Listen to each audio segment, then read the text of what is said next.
Hello friends, welcome back to our channel. India అంటే మానవత్వానికి ప్రతిరూపం. సాయం అందించాల్సిన సమయంలో తన పర అనే భేదాలు చూపదు.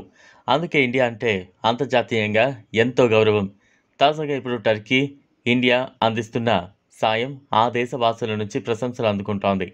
కష్టకాలంలో ఆదుకున్న వాడే నిజమైన స్నేహితుడంటారు. భూకంపంతో తల్లడిల్లిపోతున్న టర్కీ చేసిన వ్యాఖ్య ఇది. ఇండియా తమ నిజమైన స్నేహితుడని ఇండియాలో టర్కీ రాయబారి ట్వీట్ చేశారు. దోస్త్ అనే మాటకు హిందీలో ఉన్న అర్థమే టర్కిష్ భాషలోనూ ఉంది.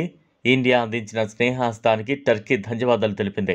టర్కీకి సాయం అందించేందుకు భారత్ చేపట్టిన ఆపరేషన్ పేరు ఆపరేషన్ దోస్త్.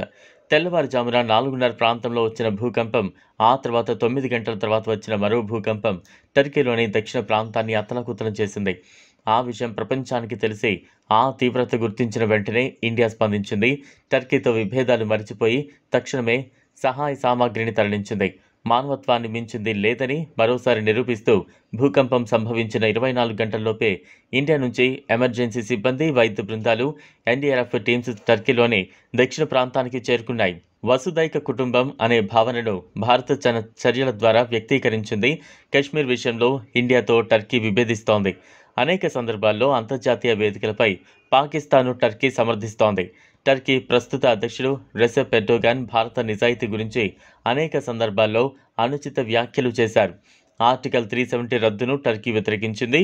గోధుమల కన్సైన్మెంట్ విషయంలోనూ టర్కీ భారత్తో విభేదించి ఒప్పందాన్ని రద్దు చేసుకుంది. అయినప్పటికీ భారత్ అవేవీ పట్టించుకోకుండా కష్టకాలంలో మానవత్వాన్ని చాటుకుంది.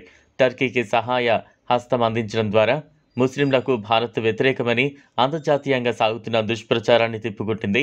టర్కీకి చేరుకున్న వెంటనే ఎన్డీఆర్ఎఫ్ సిబ్బంది అక్కడ గడ్డ కట్టుకునే చలిని ధిక్కరించి రంగంలోకి దిగారు.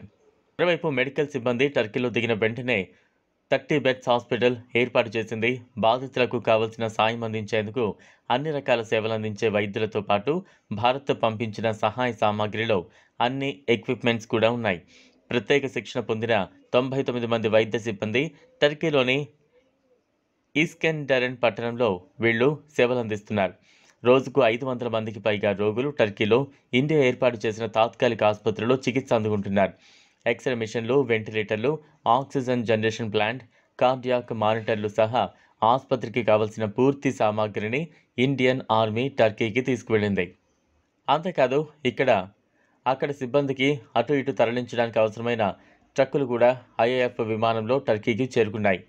ఇండియా నుంచి వెళ్లిన అనేక స్నిప్పర్ డాగ్స్ నిరంతరం పనిచేస్తూ భవనాల కింద చిక్కుకుపోయిన వారిని ఎందరినో రక్షించాయి. ఇది ఫ్రెండ్స్ ఇవాల్టి వీడియో. ఈ వీడియో కనుక మీకు నచ్చినట్లయితే లైక్ చేయండి, షేర్ చేయండి, ఛానల్ను సబ్స్క్రైబ్ చేసుకోండి. Thanks for watching.